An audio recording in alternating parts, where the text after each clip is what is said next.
कुफरी में स्कीइंग का लुत्फ़ उठाने और पूरा दिन मौज मस्ती करने के पश्चात कुमार, कामना, प्रशांत और पायल शाम को शिमला की ओर बीएमडब्ल्यू में जा रहे थे।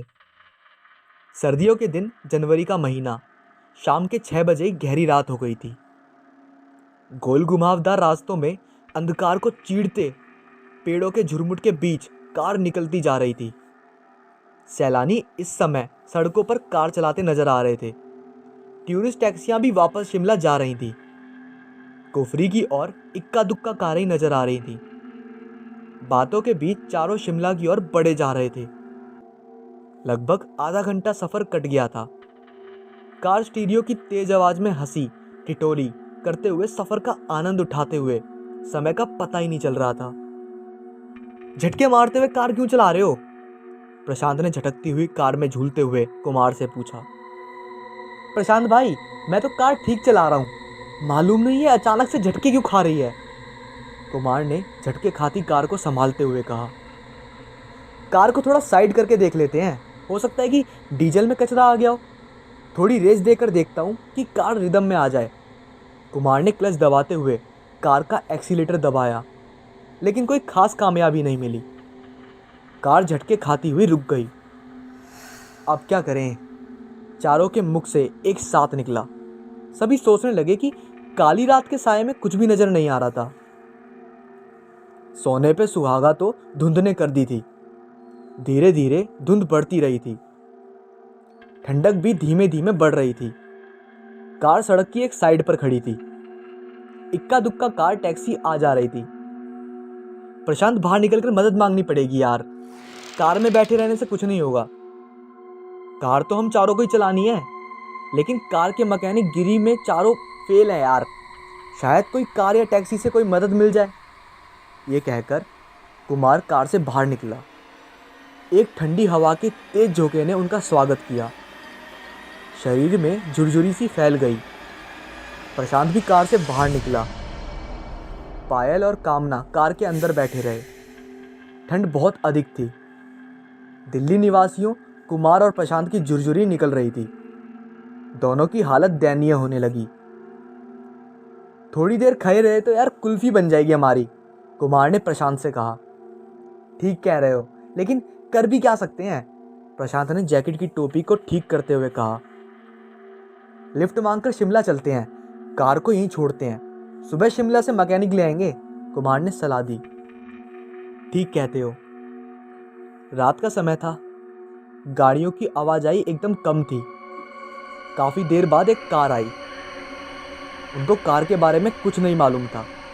वैसे भी कार में 5 सवारियां थीं। कोई मदद नहीं मिली। 2-3 कारें और आईं, लेकिन सभी में पूरी सवारियां थीं। कोई लिफ्ट ना दे सका। अंत में एक टैक्सी रोकी। ड्राइवर ने कहा, जनाब, मारुति होंडा टोयोटा की कार होती तो मैं देख लेता, ये तो बीएमडब्ल्यू है, मेरे बस की बात नहीं है।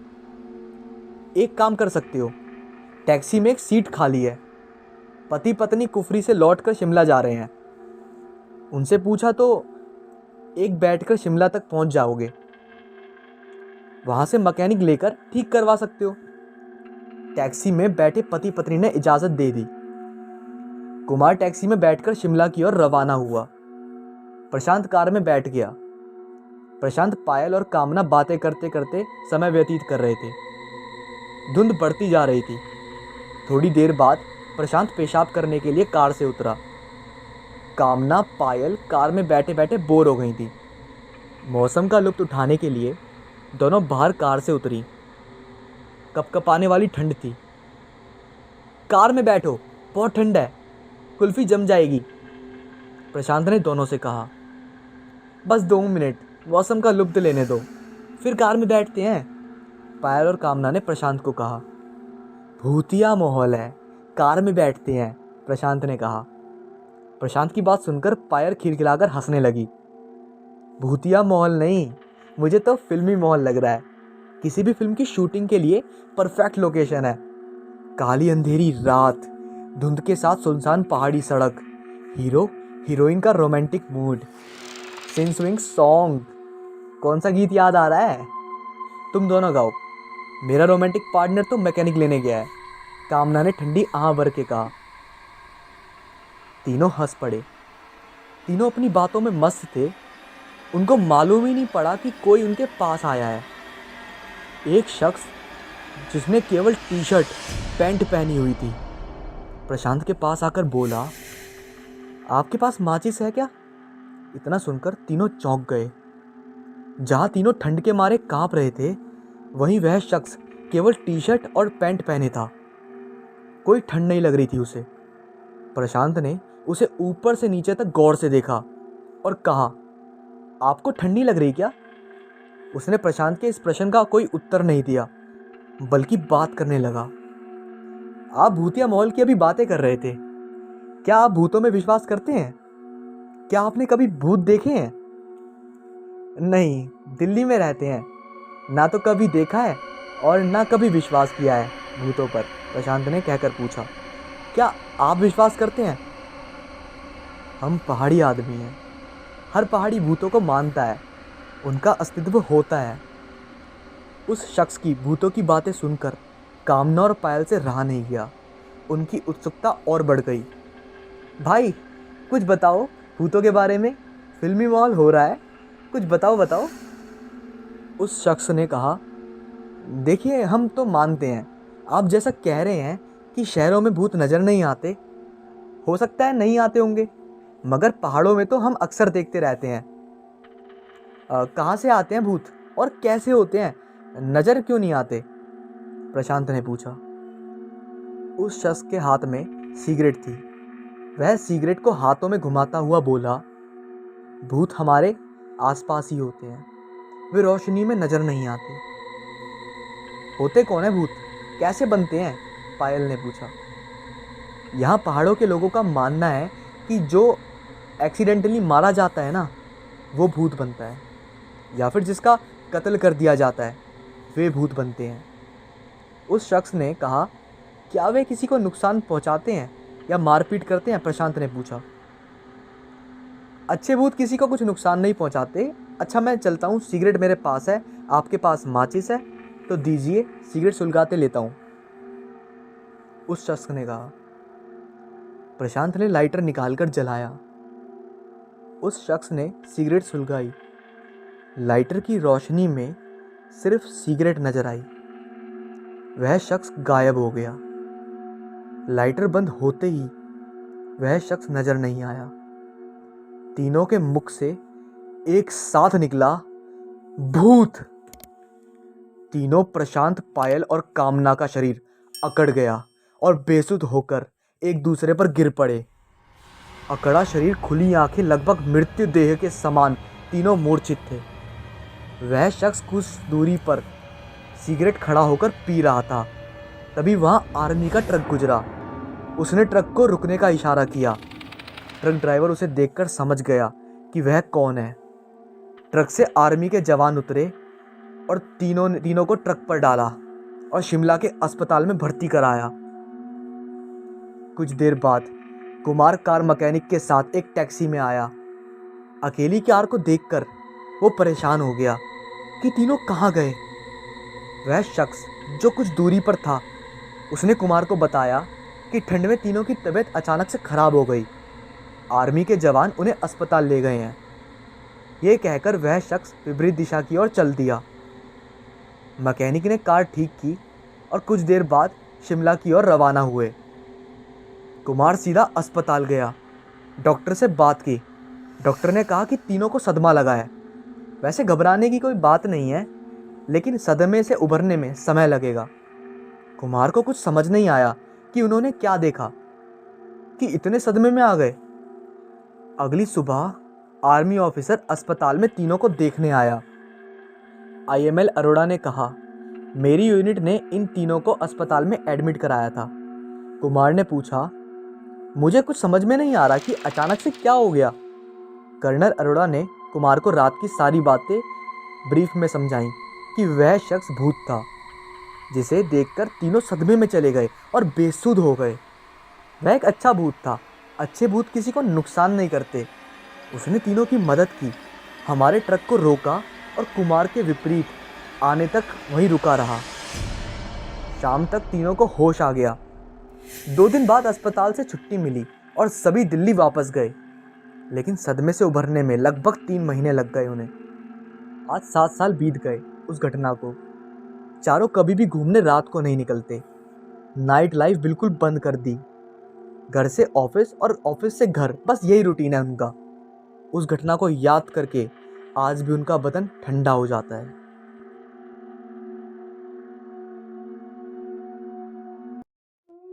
कहते हैं कि देने वाला जब भी देता है छप्पर फाड़ के देता है, पर ये जो देने वाला है वह ईश्वर की ओर इशारा कर रहा है। पर आपको पता है क्या कि अगर कोई भूत भी अति प्रसन्न हो जाए तो वह भी मालदार बना देता है। जी हाँ, हम आज बात कर रहे हैं एक ऐसे भूत की जिसने एक घूम घूम कर मूंगफली और गुड़धनिया यानी चावल के भूजे से बना एक बहुत छोटा छोटा लड्डू के आकार की खाने की वस्तु बेचने वाले पर इतना प्रसन्न हुआ कि उसे मालदार बना दिया।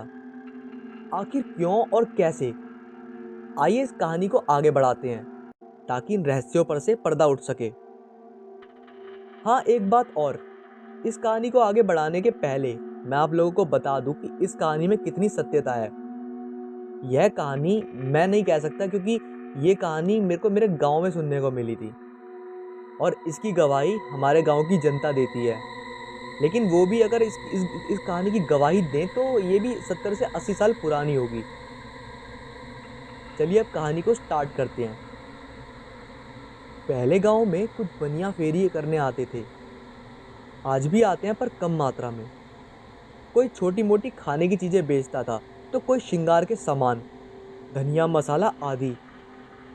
ये लोग एक दौरी यानी एक पात्र में इन सामानों को रखकर गांव-गांव घूमकर बेचते थे। आज तो ज़माना बदल गया है और गांव में भी कई सारी दुकानें खुल गई हैं। और अगर कोई बाहर से बेचने भी आता है तो ठेले पर सामान लेकर या साइकिल आदि पर बर्फ़, आइसक्रीम आदि लेकर आता है। हाँ, तो ये कहानी एक ऐसे ही बनिए से संबंध रखती है जो गांव-गांव घूमकर मूंगफली, गुड़धनिया, मसलपट्टी आदि बेचता था। इस बनिए का नाम रामधन था। रामधन सूखी पगडंडियाँ, बड़े बड़े बगीचे आदि से होकर एक गांव से दूसरे गांव जाता था। रामधन रोज सुबह सुबह मूंगफली, गुड़धनिया आदि अपने पात्र में रखता था और दूसरे गांव निकलता था। एक गांव से दूसरे गांव होते हुए मूंगफली, गुड़धनिया बेचते हुए वह शाम को ही घर वापस लौटता था।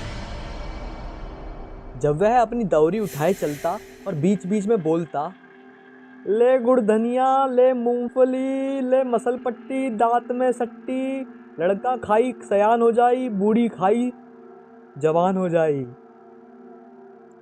उसकी इतनी बात सुनते ही बच्चे अपने अपने घर की ओर भागते हुए ये चिल्लाते थे कि मसलपट्टी वाला आ गया, मूंगफली वाला आ गया। और इसके साथ ही वे अपने घर में घुसकर छोटी छोटी डालियाँ या फाड़ आदि में धान, गेहूँ आदि लेकर आते थे और मूंगफली, गुड़धनिया आदि खरीदकर घर घर जाते थे। एक दिन की बात है, गर्मी का मौसम था और दोपहर का समय था।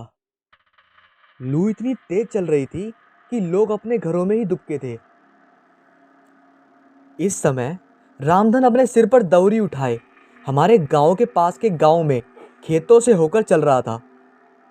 कहीं कहीं तो इन मेड़ों के दोनों तरफ 2-2 बीघा केवल गन्ने के ही खेत रहते थे और अकेले इन मेड़ों से गुजरने में बहुत डर लगता था। कमजोर दिल वाला आदमी होता तो कब का मर चुका होता, लेकिन रामधन बहादुर था, इसलिए शायद उसे कुछ फर्क नहीं पड़ रहा था। हमारे गांव से वह पास के जिस गांव में जा रहा था उसकी दूरी लगभग 1 कोस यानी 3 किलोमीटर थी और बीच में एक बड़ी बारी यानी बगीचा था। ये बारी इतनी घनी थी कि दोपहर में भी इसमें अंधेरा जैसा माहौल रहता था। इस बगीचे में आम के पेड़ों की अधिकता थी, पर इस बारी के बीच में एक बरगद का पेड़ था। रामधन इस बगीचे में पहुंचकर अपनी दौरी को उतारकर एक पेड़ के नीचे रख दिया और सोचा कि थोड़ा सुस्ताने यानी आराम कर लेता हूँ, फिर बाद में आगे बढ़ जाऊँगा। वह वहीं एक पेड़ की थोड़ी ऊपर उठी जड़ को अपना तकिया बनाया उसने और अपने गमछे को बिछाकर आराम से सो गया। उसको पता ही नहीं चला कि कब उसकी आंखें लग गई। अचानक उसे लगा कि बगीचे में कहीं बहुत तेज आंधी आ रही है और डालियां हिल रही हैं। डालियों के टकराने के शोर की वजह से वह आधी नींद में ही उठ गया और वह उठकर बैठ गया और डालियों की टकराहट वाली दिशा में देखने लगा। अरे हाँ, वह जहाँ सोया था वहां से कुछ ही दूरी पर दो पेड़ की डालियां बहुत तेजी से नीचे ऊपर हो रही थी और कभी कभी इन डालियों के आपस में टकराहट से बहुत डरावनी आवाज भी होती थी। अगर कमजोर दिल वाला आदमी होता तो अकेले में ये सब देखकर उसका दिल मुंह में आ जाता, पर रामधन को तो ये आदत हो गई थी। वह मन ही मन सोचा कि शायद भूत आपस में झगड़ा कर रहे होंगे या कुछ खेल रहे होंगे। वह डरने वालों में से तो नहीं था। वह वहीं लेटे लेटे इन भूतों की लड़ाई देखने लगा और आनंद लेने लगा, पर उसे कोई भूत दिखाई नहीं दे रहा था। बस ये हवा की उन पेड़ों की आवाज़ सुनाई दे रही थी और डरावनी आवाज़ें हो रही थी। रामधन के लिए भूतों की लड़ाई एक खेल आम बात थी। उसे बराबर सुनसान रास्तों, झाड़ियों, घने घने बगीचों आदि से होकर अकेले जाना पड़ता था। अगर वह डरने लगे तो उसका धंधा चौपट हो जाए। उसका पाला बहुत बार भूत, प्रेत, चुड़ैलों आदियों से पड़ चुका था, पर किसी ने उसका कुछ नहीं बिगाड़ा था। वह अपने आप को बहुत बहादुर समझता था और इन भूत प्रेतों को आम इंसान से ज्यादा तवज्जो नहीं देता था। रामधन ने लेटे लेटे अचानक देखा कि एक बड़ा ही भयंकर और विशालकाय प्रेत इस पेड़ से उस पेड़ पर क्रोधित होकर कूद रहा है और इसी कारण से उन दोनों पेड़ की डालियां बहुत वेग से चर्र मर की आवाज़ करते हुए नीचे ऊपर हो रही थी। रामधन को और कुतूहल हुआ और अब वह और सतर्क होकर उस भूत को देखने लगा। अरे रामधन को लगा कि अभी तो ये प्रेत अकेले था, अब ये दूसरा कहाँ से आ गया। अच्छा, तो ये बात है। अब रामधन को समझ में आ गया कि दरअसल बात ये थी कि यहाँ भूतों का खेल नहीं बल्कि भयंकर झगड़ा चल रहा था। वह बड़ा भूत उस दूसरे भूत को पकड़ने की कोशिश कर रहा था पर कामयाब नहीं हो रहा था और इसी गुस्से में डालियों को भी तोड़ मरोड़ कर रहा था।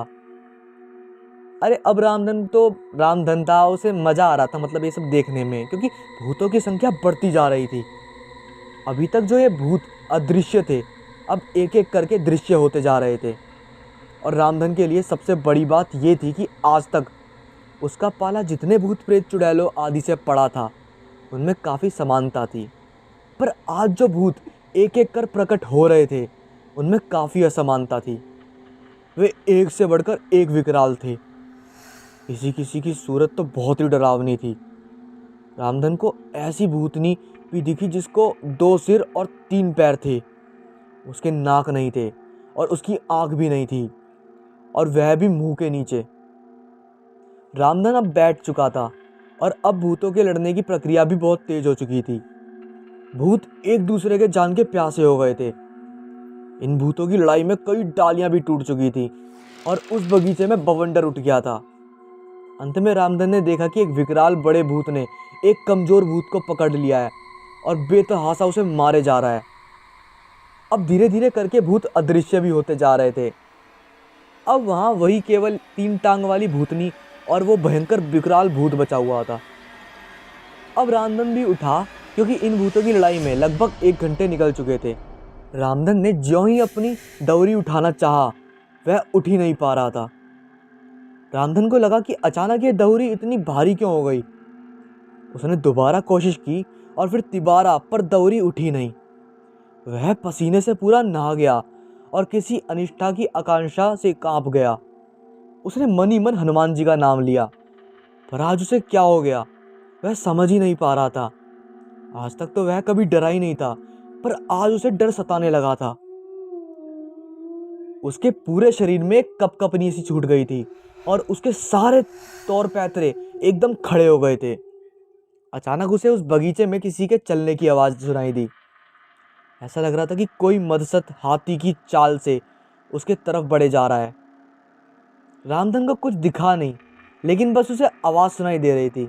ऐसा लग रहा था कि कोई उसकी ओर तेजी से बढ़ा आ रहा है।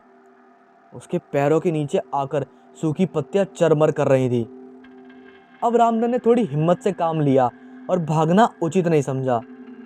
उसने मन ही मन सोचा कि आज जो कुछ भी हो जाए, पर यहाँ से भागूंगा नहीं। अचानक उस दैत्याकार अदृश्य प्राणी के चलने की आवाज थम गई। अब रामधन थोड़ा और हिम्मत करके चिल्लाया, कौन है? कौन है? जो कोई भी है, सामने आ जाओ। अब सब कुछ स्पष्ट था, क्योंकि एक विकराल भूत, शायद यह वही था जो दूसरे भूतों को मार रहा था, रामधन के पास दृश्य हुआ, पर एकदम शांत भाव से। अब वह गुस्से में नहीं था।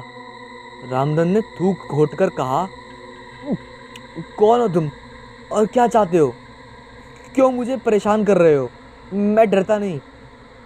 वह विकराल भूत बोला, डरो मत, मैं तुम्हें डराने नहीं आया हूँ, मैं यहाँ का राजा हूँ और मेरे रहते किसी के डरने की आवश्यकता नहीं है। अगर कोई डराने की कोशिश करेगा तो वहीं हशर करूँगा जो उस कलमुही का करा था। अब रामधन का डर थोड़ा कम हुआ और उसने उस भूत से पूछा, क्या किया था उस कलमुही भूत ने? वह विकराल भूत हंसा और कहा, वह कलमुही काफ़ी दिनों से इस ललमुनिया यानी 3 टंगरी को सता रहा था। मैंने उसे कई बार चेतावनी दी पर समझा ही नहीं, और हद तो तब हुई जब उसने कुछ भूत प्रेतों को एकत्र कर कर मुझ पे ही हमला कर दिया। सबको मारा मैंने और दौड़ा दौड़ा कर मारा। रामधन ने अपनी जान बचाने के लिए उस भूत की चमचागिरी में उसकी प्रशंसा करी और बोला, तो क्या अब मैं जाऊं? उसने कहा, हाँ जाओ, पर जाते जाते कुछ खिला तो दो, बहुत भूख लगी है और मैं थक भी गया हूँ। उस विकराल भूत ने कहा। रामधन ने उस भूत से अपना पीछा छुड़ाने के लिए थोड़ा गुड़ धनिया निकालकर उसे दे दिया। गुड़ धनिया खाते ही वह भूत रामधन से विनीत भाव में बोला कि थोड़ा और दो ना, बहुत ही अच्छा है, मैं भी बचपन में बहुत गुड़ धनिया खाता था। रामधन ने कहा कि नहीं नहीं, अब नहीं मिलेगा, सब तू ही खा जाएगा तो मैं बेचूंगा क्या? भूत ने कहा कि बोलो कितना हुआ, मैं ही खरीद लेता हूँ। रामधन को अब थोड़ा लालच आ गया। उसने सुन रखा था कि भूत प्रेतों के पास काफ़ी संपत्ति होती है और अगर वो किसी पर प्रसन्न हो जाए तो माला माल कर देते हैं। अब रामधन ने दौरी में से थोड़ा और गुड़ धनिया निकाला। उस भूत को देते हुए उसने बोला कि अब पैसे दो और ये दौरी तुम्हारी हुई। भूत ने उसके हाथ से गुड़ धनिया ले लिया और खाते खाते बोला कि मेरे पीछे पीछे आओ। अब तो रामधन एकदम निडर था, अपनी दौरी को उठाया और उस भूत के पीछे पीछे चल दिया। वह भूत रामधन को लेकर उस बगीचे में एकदम उत्तर की ओर पहुंचा। यह उस बगीचे का एकदम उत्तर की ओर छोर था। इस उत्तरी छोर पर एक जगह एक थोड़ा उठा हुआ टीला था। वहीं पास में मूंज आदि और एक छोटा नीम का पेड़ था। उस नीम के थोड़ा आगे एक छोटा सा प्लास का पेड़ था। उस विकराल भूत ने रामधन से कहा कि इस प्लास के पेड़ के नीचे खोदो। रामधन ने कहा कि मेरे पास कुछ खोदने के लिए तो नहीं है, तुम ही खोदो। रामधन की बात सुनकर वह भूत आगे बढ़ा और देखते ही देखते वह और विकराल हो गया। उसके नख खुरपों की तरह हो गए और इन्हीं नखों से वह उस प्लास के पेड़ के नीचे लगा खोदने लगा। खोदने का काम जो ही खत्म हुआ त्यों ही रामधन ने उस गड्ढे में झांक कर देखा। उसे उस गड्ढे में एक बटुआ मिला। अब तो वह बिना कुछ सोचे समझे उस गड्ढे में प्रवेश करके उस बुटले को उठाने लगा। बटुआ बहुत भारी था। उसने बटुले के मुख पर जो कि ढक्कन हटाया, उसकी आंखें फटी की फटी रह गईं, क्योंकि बुटले में पुराने चांदी के सिक्के थे। वह बहुत प्रसन्न हुआ और अपने दौरी में सारा सामान उस भूत को दे दिया और बोला कि ये सब खा जाओ। भूत खाने पर टूट गया और इधर रामधन ने उस बटुले का सारा माल अपने दौरी में रखा और उसे ढककर तेजी से अपने गांव की ओर चल पड़ा। गांव में पहुंचने के एक ही हफ्ते बाद ऐसा लगा कि रामधन की लॉटरी लग गई हो। उसने अपने मड़ई के स्थान पर लिंटर बनवाना शुरू किया और धीरे धीरे करके मूंगफली और गुड़धनिया बेचना बंद कर दिया। सही कहा गया है कि देने वाला भूत जी जब भी देते हैं छप्पर फाड़ कर देते हैं।